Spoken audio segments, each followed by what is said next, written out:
on this. Okay. Yeah, this is going to be the first of hopefully weekly meditation, ano, for the people who don't like going to church anymore, or who want an additional whatever, and then who want to meditate regularly. Yan, hopefully I will do this every Sunday. I'm not sure if it's every afternoon or evening, but probably yan, or even baka more often, depending on how many people are going to come. Today I placed it on my Facebook and on my YouTube, no. So yon, ngayon the people who hopefully can attend are the people who are seekers, the people who have problems, who would want the meditation to take off their stress, to take off their insomnia, to take off, let's say, their, kunyari meron silang mga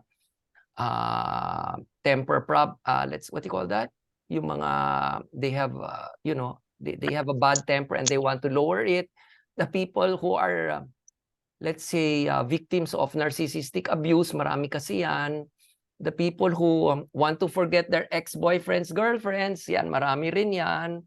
Or who just want, to enter spirituality in a different way without being religious, without being told exactly what to do, or without, worshiping any God. They just want to, connect to whatever is there.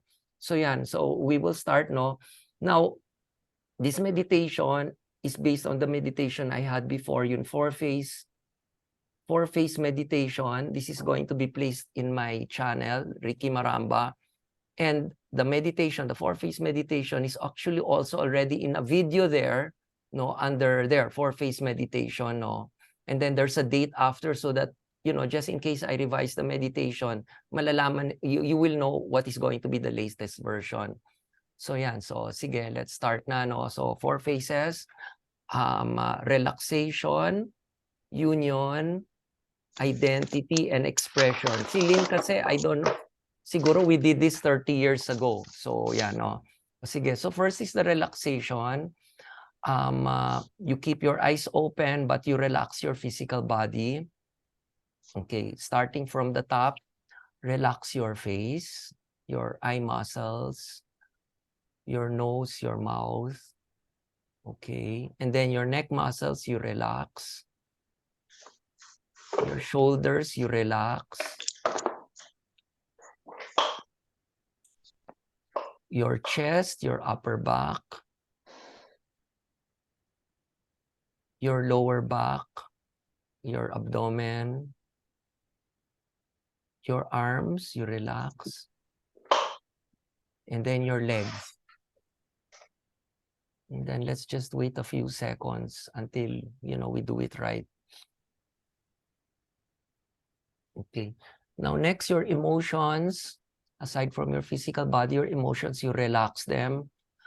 So, starting from your irritation, you can take it off. Your frustration. Your sex drive, as of now, you take it off. Okay.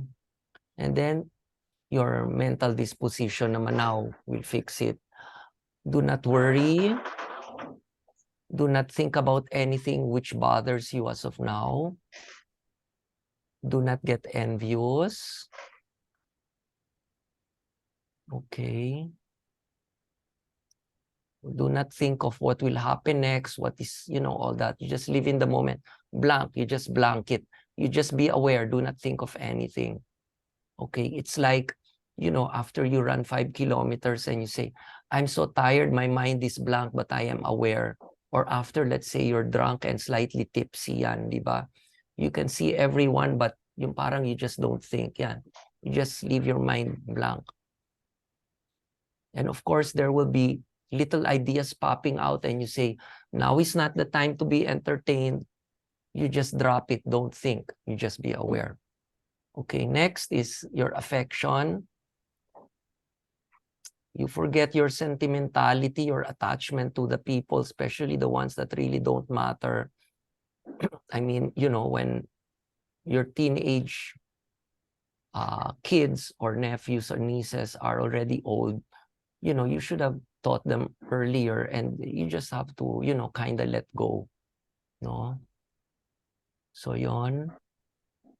So right now, what we do is we fix ourselves. We don't worry about anybody. Because after we fix ourselves, then we have the power to fix other people. No, of course, with their permission. Okay. So ano na, so there relax na. Now, after the relaxation, which is feminine, we do the other feminine phase, which is union. We connect to the source, which is the creator, which some people call God. Okay, so you imagine it's a bright light overhead. Okay. It is out somewhere out there, outside the atmosphere. It's waiting for you. That's where you came from. And you say, I want to connect to you. Please do not let me get lost. So you imagine that there is white tube of light from him or her going down, and then it's going to stay on top of your head. There's this tube. And then it's going to start to have a reservoir around the size of a basketball over your head. And then slowly open it like the overhead tank, the faucet, and imagine that there is white light getting poured over your head, and it's dripping all the way down to your feet. It's carrying away all the bad vibes and all the irritation and all the bad energy, and it is throwing it outside the room. Okay. Now, I will also start healing. Okay, 1, 2. Over your head, strengthening your energy over your heads. Okay. 1, 2, 3. Yan, so slightly. Okay, now I will pour it over your body. Outside first, no? And then I'll take off the bad energy. Okay, wait. Someone message.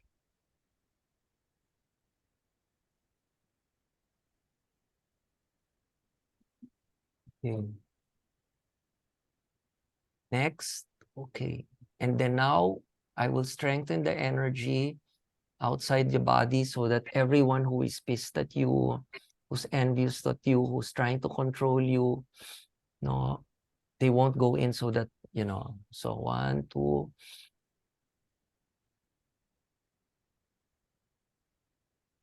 Okay. So now that we are inside like something like an eggshell, we are now going to put in the energy through the top of your head and down your spinal column. So imagine it trickling down and stopping between your eyes, and it's clearing that area between your eyes. So the head area, clean, clean, clean. And then after it cleans that area, it goes down to the throat area. Clean, clean. Heart area. Okay, you relax, ha?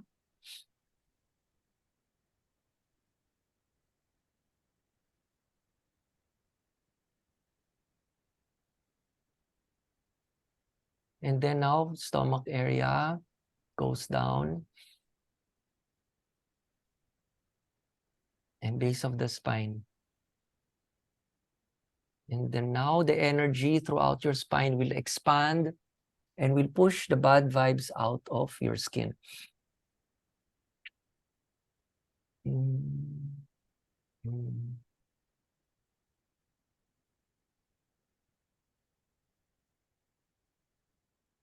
Now you make the affirmation. Okay. You say the energy from the source came from the top going down. Now to make a better bind, you say, I want to go up to the source. So you imagine a part of yourself, your consciousness goes up through the tube, and then it goes up that pipe. It's like you're in a scenic elevator. You go up, up, up, and then you hit the center of the cloud. And then you feel that you can see front, back, left, right, up, down. And then you expand yourself and say, I am one with you. Please be connected to me. whether it be nighttime, whether it be daytime, whether I'm awake, I'm asleep, whether I'm in trouble or not, and forever be one with me.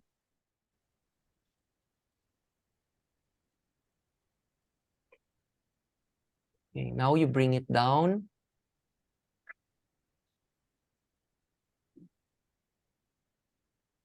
And then imagine the new influx of energy going down and cleaning all your bad energy again.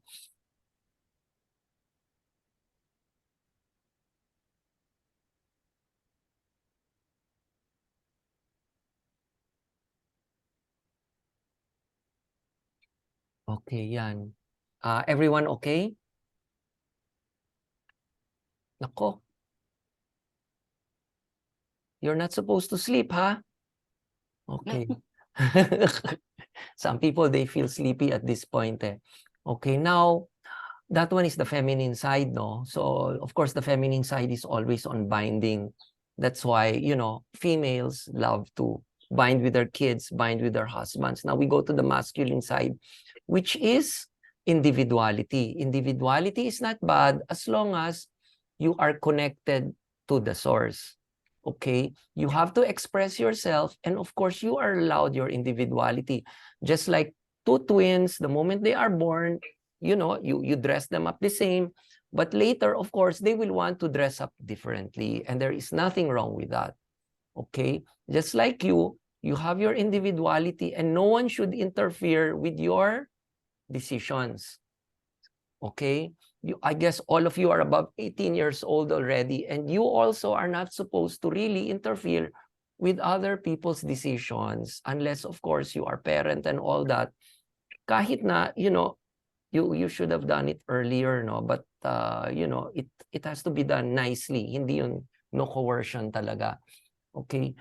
Now, earlier, some of you have told me that you have problems because, of course, you know, you feel na the vibes are coming in, and you have how do you explain this? Because, of course, this is going to come out in it's gonna come out in YouTube, no? Some of you have problems, which I'm quite sure all of us have had at a certain time, which is we've had people attacking us, we've had narcissistic people, or, you know, attacking us either physically or mentally or giving us problems. Okay, so now in this case, it is not only enough to bind to the energy upstairs, but to strengthen your individuality, which is what the next identity phase is about. Okay, I'm telling you this because usually a lot of people, they're so excited with the union phase, they forget that a part of you should also strengthen the identity phase so that you will not be too much an empath and you will not be too much of a pushover. Kasi that's what happened to me before. Okay? So, okay, you listen very well, ha, sa identity phase, ha? Okay, now the energy is down on you. You concentrate on the physical body and on yourself. You say 10% concentration on the source and 90% on the energy which you have on your physical body and on your astral body, etheric body, mental body, buddhic body, or whatever. Your energy bodies on yourself. Now, how do you strengthen that? Simple lang yan, ha? All you have to do is be aware of your physical body. That's it. Okay? That's why if you'll notice some other people, no, the people who, you know, their mind is, it's everywhere except in the now. The people who love to daydream, these are the people that are likely to be pushovers because their energy is not here. So if you don't want to be a pushover, no, you have to make your energy such that when they look at you, they will not even try, okay? So you say, I want my energy here. And what's the easiest way? You be conscious of your breathing. Sige, now, when you breathe in, you be conscious. When you breathe out, you be conscious. Okay? You be conscious of your clothes on top of your body, your butt on your seat, your feet on the ground, and you be aware of everything around your room, the aircon, the smells, and all that. And you say, this is my territory. No bad vibes are going to enter, especially that's your room. If you're not sharing it with anyone else, that's allowed. Okay? But in your what psychology, I think, calls personal space. You say, that's my territory. No one gets into my personal space. That's allowed. Okay? If you own your house alone, you say, no bad energy is supposed to enter my house. Okay? So you can do this with your clothes, with your, your everyday items, your wallet, your glasses, your IDs, things like that. You can say, that's mine. You don't share your clothes anyway. And you say, I want my energy there. No one is going to go there. So all you have to do is put your concentration on it. That's all. And you will start feeling parang calm. How calm? It's because the bad vibes don't go in. Sometimes, if there's so much vibes na nakapasok, that are already into you, when you try doing this, parang you kind of shake it. That's what happens to me. That's when I know, it's kind of getting infiltrated. So yun lang. When you walk, you be aware of your surroundings. You be aware of your whole body when you're walking. When you eat, you be aware of the food going in your mouth. And when you think, you be aware of what you're thinking. It's like when you're driving, turn the radio off and be aware of your mental process. The others kasi are like this. They drive, they have driven for one kilometer and they don't remember what happened in the past kilometer. Sometimes it's like that because the body goes on, the body goes on automatic. No, you put your full consciousness, okay, on the way you think, the way you feel, and your body. And you'll notice na all of a sudden, okay, yon, it's like that lang, okay. So yeah, basically that's all sa identity phase, ganon. And then what you do is you connect to the source and then you ground. That's what they call ground, okay? You connect to the source to get the energy, you ground. And then you say the following affirmations. This is my body, this is my mind, this is my heart. I do the decisions for myself. No one is supposed to interfere. They may give advice, but they are not supposed to manipulate. They are not supposed to make me feel guilty. I am not supposed to be affected. They're not supposed to feel guilty. Now, what's wrong with you? Why are you not crying? Don't you, that's the way the narcs do it. Okay, do not feel guilty. If you want to make it clear to them, just tell them, sorry. I do not feel to be, I'm in my personal state of mind. I don't want to think about your problems. I want to be alone now. Okay? And you do not have to listen to their problems and you don't have to emote. Because the style of the narc is like this. If they cannot get into you, they're going to bind with you and say, I love you so much. Why? Because you are my wife, you are my girlfriend, you are my boyfriend. And how come you are unfeeling? I feel that you are in another place. Forget it. You say, I want to be alone. Yan ha. Okay, you say you want to be alone and you go out, you stroll in the mall. That is your right. You have your right to be given your own personal space.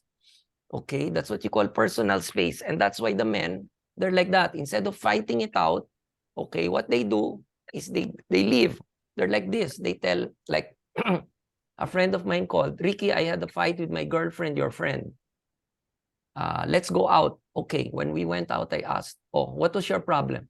Ricky, I went out not to discuss my problem. I want to go out because of your company and I want to go out drinking with you. Like that. We don't discuss the problem, okay? So that's your right, okay? You don't have to discuss it with them when you don't feel like discussing it with them, okay? And that's why, in some respects, an introvert is superior because they can value their alone time, okay? You don't have to bind with them all the time because narcs know very well that when you bind with them, your defenses are gone. Okay, so when you say you want to be alone, you want to be alone. That's all. And they have to respect it. If they don't respect it, that's their problem. They can curse all day long, but you have to have your alone time. Okay, yon. But you have to say it nicely. It's not like you did something wrong. And then he goes, what did I do wrong? And you say, that's your problem. You have to find out. No, not like that. You say, we'll discuss the problem tomorrow. Now, I want to be left alone. Okay, there. Okay, so yon. So it's like that. That's simple, no? So it's like a model na, okay, it's like a model na When she concentrates on her body, on the clothes she is modeling, she emotes the clothes there. Now, assuming your identity phase is already intact, the next phase is expression phase, which is you're projecting like a model. Okay, if your identity phase is strong, okay, the problem there is it doesn't go out. You have to make it go out so that people will feel you're friendly and all. Okay, so should the time come that you're already fine, now is the time to expand your aura. So you imagine, okay, now I want to expand my aura. I want white light to go out. I want now all the colors of the rainbow to go out. You can listen to your favorite music, okay? And then you feel the emotion that goes with it. But please, especially if you've had a love problem, do not listen to songs that are too sentimental, like endless love and all that. No, no, not like that. Just that, slightly sweet, no? But, and then do not listen to hard rock. Soft rock, medyo okay pa lang, okay? Hard rock when you're not violent and all, okay, you can listen to that. But initially, like disco, club music, house music there, you listen to that, no? But no music where you're supposed to be attached and you're supposed to fall in love and you're supposed to be a martyr. No, you don't, at least not initially. Only when you can handle yourself, you can listen to that. So there, then you go through the full range of emotions, but you do not go through the emotions which will give you pain. No envy, no jealousy, no irritability. You can take that out. They'll say you're not normal. You'll say, forget it. I don't care if I'm not normal. At least I'm happier than you. Okay? So yan, basta, if you have a problem with your identity, yun nga. Make sure that you strengthen your masculine faces at the same time. And sometimes, if your masculine faces are strong, the person, the moment they see you, they will not attempt even to push you around. Minsan automatic yan, minsan that's in the aura. Okay, gets? So yan, I think we're finished with the meditation na may kasamang, kung sa simba, parang may kasama ng sermon. Yan, any questions or anything? Hala. Yes. Are all of you awake? The Yes. others don't have pictures. Yeah. Lynn, awake? Yes. Oh, yan, okay. Nice. Yan, so at least si Lynn, I don't think you have a big problem. Because you're the oldest. I don't think anyone is taking advantage of you. I hope not, no? But, nako, all of us. Yan. So, yan ha. I hope this will be every week. It will be like that. There's meditation. If you come to me earlier and say, Ricky, can you discuss a little about this? Yan, we can add it inside without breaking the continuity of the meditation. Kasi it will be passed off as like an affirmation. If it's really too long, yan, I can throw it in after the meditation.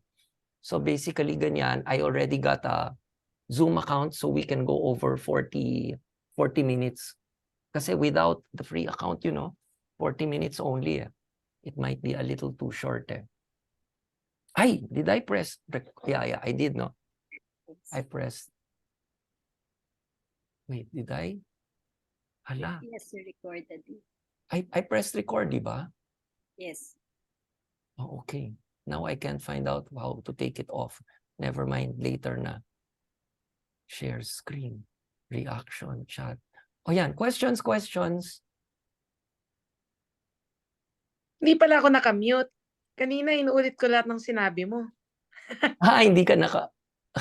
No, I didn't hear you naman eh. Siguro you were away. Sige. Oo, siguro you were away from the ano naman. There, pause recording, stop recording, captions. Ayan, any questions? Or all of a sudden ba, you became very calm with the meditation because nothing is bothering you anymore? Sometimes like that eh.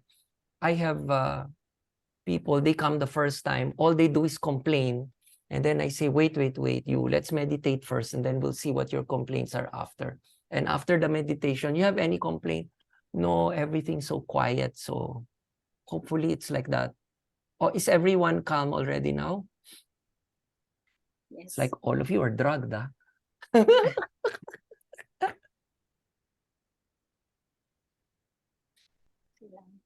O ano, you have, ala, what's this? Feeling calm. Okay, okay. There. Ano? Question. Ano ha? I think, yeah, I added all three of you into the Ricky Maramba study group, and then I intend to put, the things there. If there's any event or anything, no? So please add yourself, and then please also subscribe in the YouTube channel, because there is something like a comment section there, so that whenever I put a comment, you're gonna be notified if you click on the bell icon. So make sure you click only on the bell. Click also on the bell icon. So any schedules for this, So hopefully, I'll make it every week. At least imagine first round, we're already 4.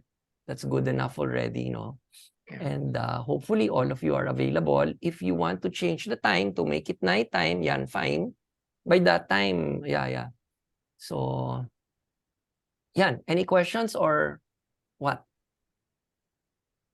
Tahimik na talaga lahat, oh. Lynn, what?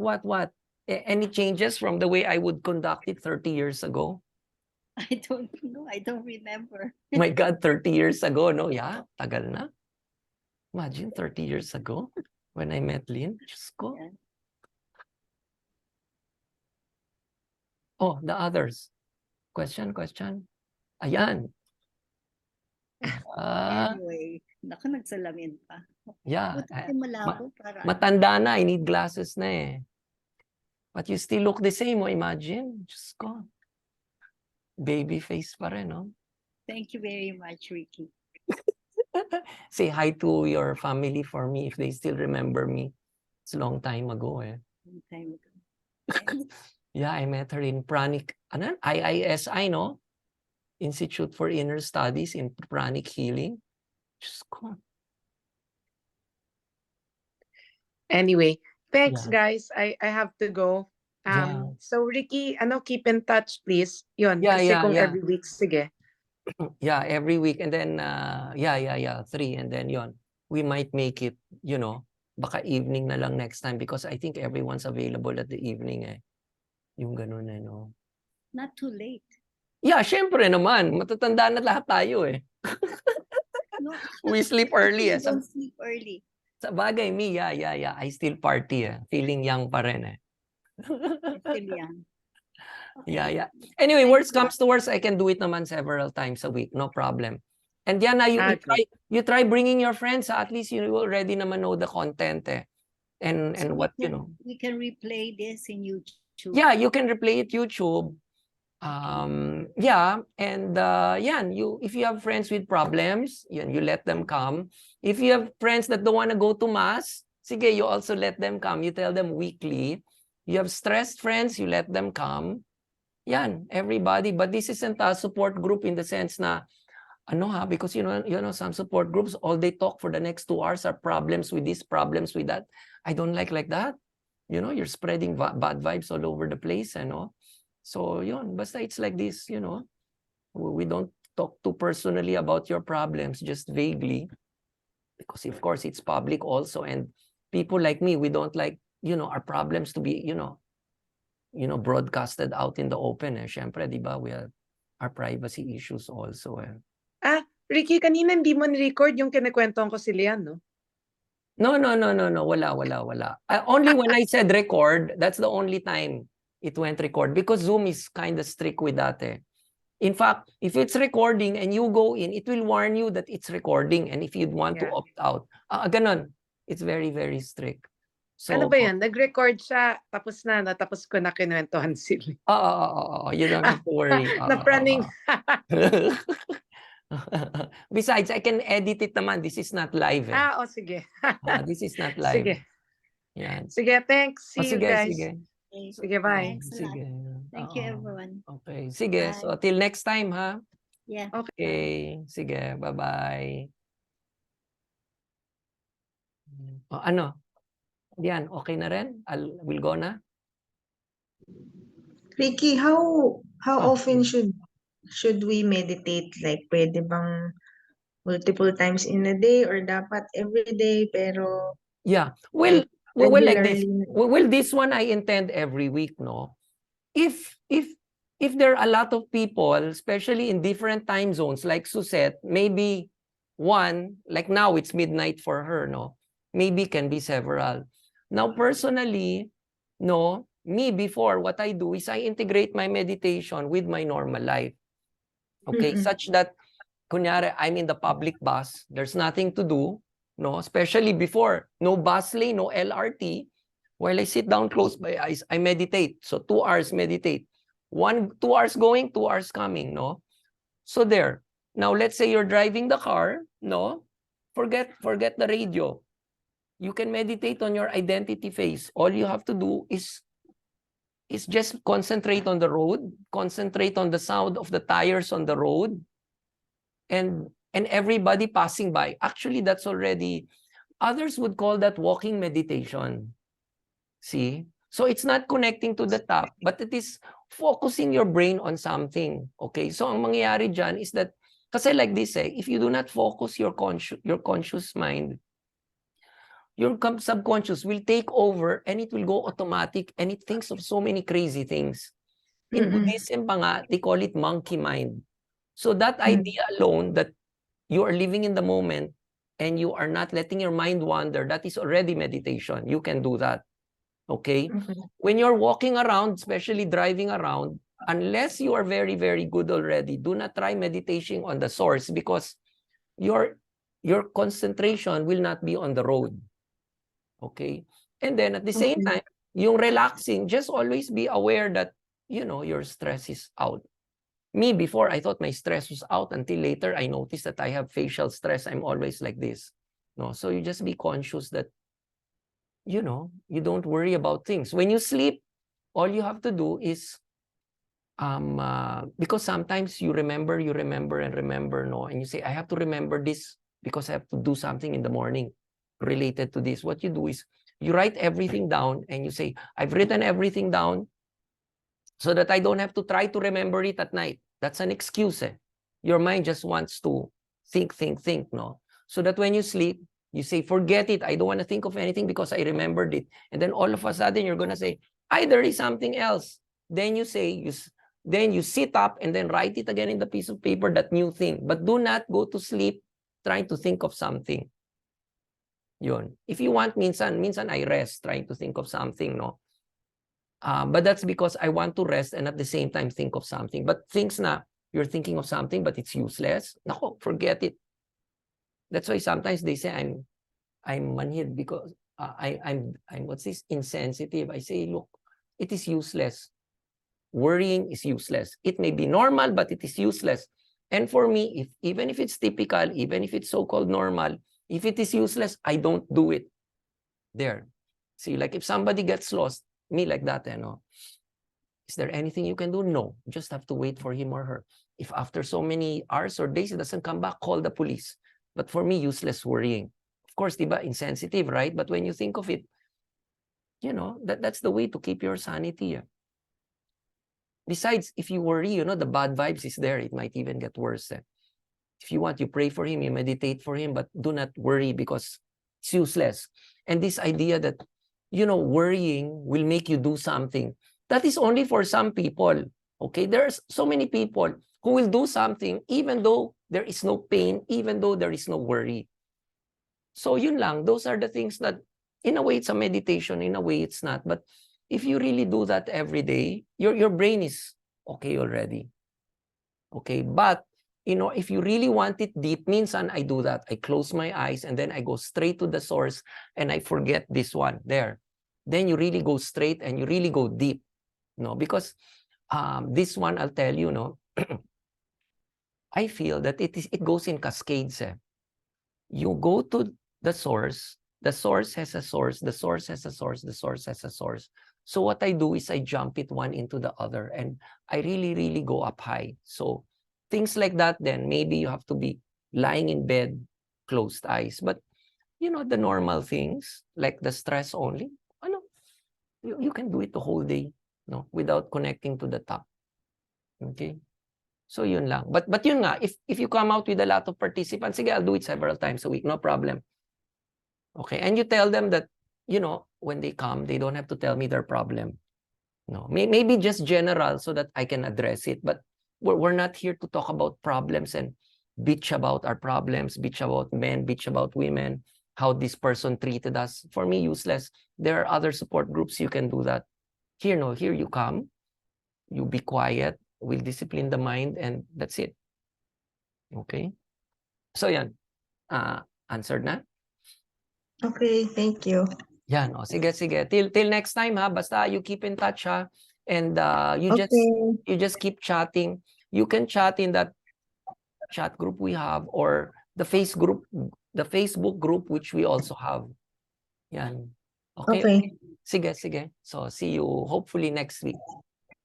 Thank you so much. Okay, no problem.